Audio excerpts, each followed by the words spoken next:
You need a haircut. Your hair looks pretty weird. There's some shady people out there. I kind of knew that before, but it was affirmed. It hit home just moments ago. I told you guys in a previous video, I've got a little bit of free capital that I'm working with. I was involved deeply in the stock market last year, but I came to my senses and cashed out, and now I'm looking for another investment opportunity. I've decided on buying a vehicle, maybe a fast car or something interesting that I think you would like and I might have a certain amount of passion for. Getting something that needs a little bit of work, fixing it up, documenting that process on the channel, including the costs of the build, and then enjoying it, driving it for a while, and then selling it not at a loss. I'm not really shooting for the moon, but my game plan is to be able to acquire something that I will enjoy, something that normally would be a drain on somebody's finances. Like if you buy a fancy car, it depreciates, you lose money. But if I can get something cheap enough, I can put a little bit of sweat equity into it, enjoy it, and sell it without losing my shirt, I think that would be good for my situation and interesting for you. I found the perfect vehicle, 2002 Corvette Z06. I've always liked those cars. It's a 400 horsepower car, 60,000 miles. It would be a lot of fun. Needs transmission work. Asking price was $10,000. If the transmission's good in that car and it's got a clear title, it's worth at least 15, 16. I think I could sell it pretty quickly at that price, so I'd be in an equity position. Transmission repairs would be a couple thousand maybe. So back to the napkin calculation, it looked good. I went to see it, I went to drive it. Transmission was bad, but the car ran good, good body. But the bank holds the title. The seller wasn't aware that in order for the bank to release the title, he had to pay off his entire loan of over $10,000. He didn't have the difference between the price we agreed on, which was $8,500 for the car. Stellar deal on that car. Stellar deal. But it doesn't matter. He owes almost $11,000 on the car. I'm willing to pay $85,000. He doesn't have enough money to make up the difference, so I can get clear title. So we went back to the drawing board. And even in the event that we did make this deal, it would be a number of weeks before I got the title from the bank. And that would also rely on the seller receiving the title in the mail from the bank after I had already given up my money. He would sign off the title, get back in contact with me in a couple weeks, and we would finish up the deal. So there's a certain amount of trust in doing a deal this way where there's a loan out on a car.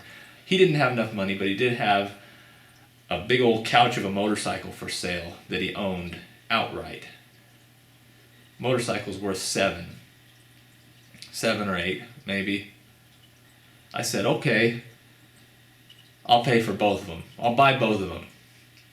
I'll sell the motorcycle at a break-even price, and I'll have my car. The proceeds from the motorcycle can help this guy pay off the car loan, and I can have my project.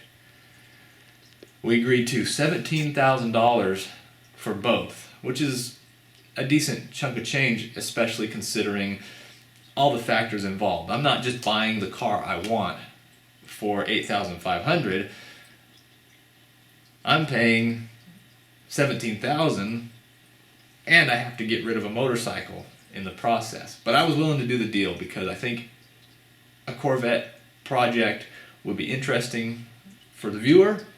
It's something I would really enjoy, and we're coming up on springtime. Harley-Davidson should sell without a lot of trouble. I went to DMV this morning, renewed my motorcycle license. I've been calling the bank every day for the past few days trying to sort out how to make this transaction happen where I would be at less risk for not receiving the title if the seller falls off the face of the earth while they're processing it and he can never sign off. I think I got all my ducks in a row. I checked with DMV, does the car have a salvage title? Because I'm not in possession of the title, I can't see it. I'm just taking the seller's word for it. No salvage title. Got my money put together this morning after going to the DMV. I debated about it, but I told Jennifer, I says, Jennifer, run a auto check on that car. $25, they'll do a history report. As I was walking up the hall, getting ready to go, she calls me into the office. This shady little guy trying to sell me this car, it had a lemon law buyback, which is the same as a salvage as far as I'm concerned. It's a branded title. That title says lemon law buyback. That means the original owner, when the car was new, had so many problems with the car, or claimed so many problems with the car, that the manufacturer bought it back and then sold it to somebody else. It basically makes the car worth a few $1,000s less, but even more importantly, it's indicative of how trustworthy the seller is. I'm coming down from this, and I'm doing this long-winded video for a couple reasons. One, I just wasted days of my life trying to put this deal together. And I want to get something out of it, maybe share the experience with you. And also, beware. I was feeling sorry for the seller because he didn't have enough money to cover the difference between his loan amount and what I was willing to pay for the car. Coming 180 degrees, I'm thinking, wow, I just about got snookered. What would have happened was I would have paid cash, paid this guy's car off, had a motorcycle to get rid of. I'd fret and worry for 2 months waiting for the seller to get the title. Providing he did get the title and was willing to get back in touch with me and sign off on it, only then would I have definitive, for sure ownership of the car. And at that point, only at that point, would I realize I had bought a lemon. An actual lemon, not just a car that has trouble. Forever stamped and branded on that title, lemon law. Anybody that's willing to do that to a buyer and willing to take whatever heat might come from it, because they know there's going to be heat when that title comes, if he's even going to get back in contact with me. He might fall off the face of the earth. That's probably what would have happened. And then, what am I left with? A pile of parts. But wow. We agreed to $17,000. After I found that out, I texted him, no deal, your car's a lemon, we're done. He came back at $15,000 for both the car and the motorcycle, which would be a good deal. But I have to basically think at this point, there's still trust involved, and I would be paying $15,000 for a titleless car and a motorcycle that has presumably clear title. I haven't actually seen the title, but he says he has the title to the motorcycle and it's clear. But the big reason is I know the character of the seller, and he had a game. I was coming into his sandbox.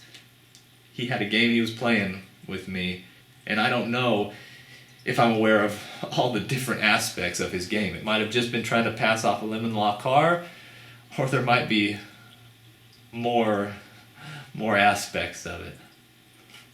Beware. Beware. So I'm on the lookout. If anybody's got an interesting vehicle, something fast, something fun, something maybe bright red with a horse on the front, that needs a little work, that they're willing to sell at a reasonable price, let me know. Have the title though. I was leery of doing a deal like this from the start. handing over money and not getting a title at the time of the transaction, that's risky business. Whenever you buy a car, it's risky because your cash is good no matter what. But that car might be 5 steps away from blowing up. You don't know. That's enough of a risk in and of itself.